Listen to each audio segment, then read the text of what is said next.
Magandang araw po muli at muli po nandito na naman tayo sa Huntahan ng Bayan TV. Pakinggan po natin itong sinasabi ni Stella Kimbo. Ito po yung tungkol doon sa sinasabi ng presidente na kailangan daw ay healthy yung debate at maging maayos. At siguro ang ibig niyang sabihin magkasundo at walang bangayan. Ituloy muna po natin itong kanyang sinasabi at nandito rin po yung sinabi niya na si Martin Romualdez daw ay itinuturing nilang padre de pamilya. Panoorin muna po natin ito. Lahat naman tayo dito ay peace-loving people. Gusto naman talaga natin yan. And doon po sa pananahimik, klaro naman po sa sinabi ng presidente. Ang kailangan po natin sa ngayon, very clear sinabi ng presidente, healthy and democratic. So yan po sa kanya nang galing yan, healthy and democratic debate. Pero yun pong hearing niya doon sa OBP, doon sa budget ng Vice President, hindi po healthy at hindi rin po democratic. Scripted po sila at ang gusto po nila, itong grupo ni Kimbo, ay lahat ng sasabihin nila yon ang tama. Kaya nga po sila nasupla ng husto ni BP Sara. Ituloy po natin ito. Sana naman po ay, ang problema kasi is kapag may mga inquiries sa Senado na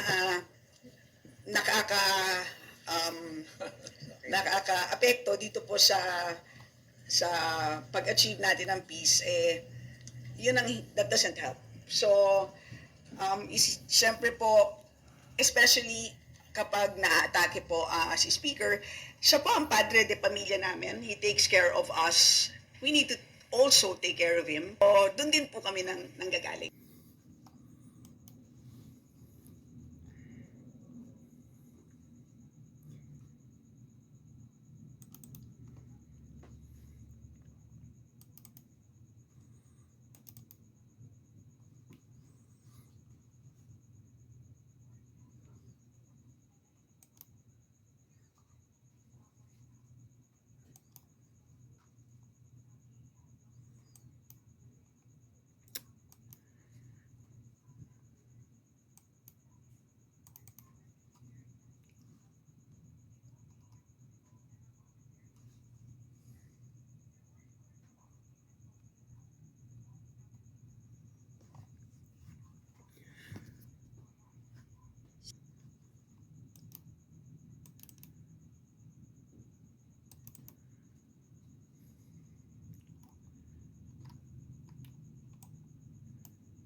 So pag atin pong inisip at atin pong binalikan itong mga collection at ari-arian na napundar nitong mga kongresista na ganito, magtataka tayo. Milyon ang halaga ng isang relos. So kung meron kang 5, medyo magtataka ka. Saan ka kukuha ng ganoon kalaking halaga? At meron pa pong ibang kongresista na merong mga ganyan. Ituloy po natin to. So ito pong si Stella Kimbo ay lumabas na yung kanyang mga itinatagong koleksyon na huwag na po natin siyang masyadong pag-usapan. O ito naman pong si Benny Abante, meron ito. Ang sinasabi nila nasa 8 million daw ang halaga ng sasakyan na yan kasi yan ay bulletproof. So ganyan po yung mga congressman sa kongreso na nagsasabing mga gentleman at mga democratic.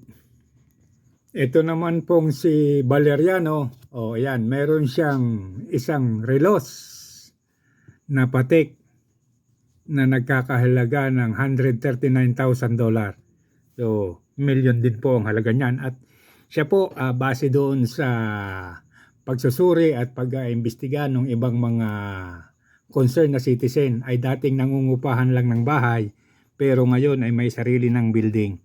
So, balikan po natin yung sinasabi nitong si Stella Kimbo doon sa kanyang speech na sila ay tagapagtanggol ng House Speaker dahil si Martin Romualdez daw ay kanilang padre de pamilya. So ito po ngayon ang ating pag-usapan. Marami po kasing nagtatanong, bakit mahirap ang Pilipinas? Bakit hindi umaasenso sa kabila ng ang lalaki ng budget ng mga congressman sa kanilang mga ginagawa at ang laki po ng budget taon-taon. At bukod dyan, lagi pa tayong nangungutang. Sa ngayon po, ang utang ng Pilipinas ay nasa 15 trillion plus. Almost 15.5 plus. 56 yata, 0.56 trillion. So, at ngayon pong darating na 2025, ang budget pong proposal ay 6 trillion plus. Ang iba po doon ay hahanapin sa pamamagitan ng pangungutang. So pag atin pong binalikan, bakit nga ba mahirap ang Pilipinas? Bakit nga ba kinakapos? Ito po, kalimbawa po nitong si Kimbo. Ang laki po ng issue nito, bilyon ang pinag-uusapan sa mga infrastruktura at ayudang hindi malaman kung saan napunta. At yung mga ipinakita nating mga kongresista na mayroong mga milyon at baka nga bilyon ng mga ari-arian, ano po ang iisipin natin? Hindi kaya yung mga pondo na dapat ay nakalaan para sa kaunlad ng bayan ay napunta lang sa bulsa nila?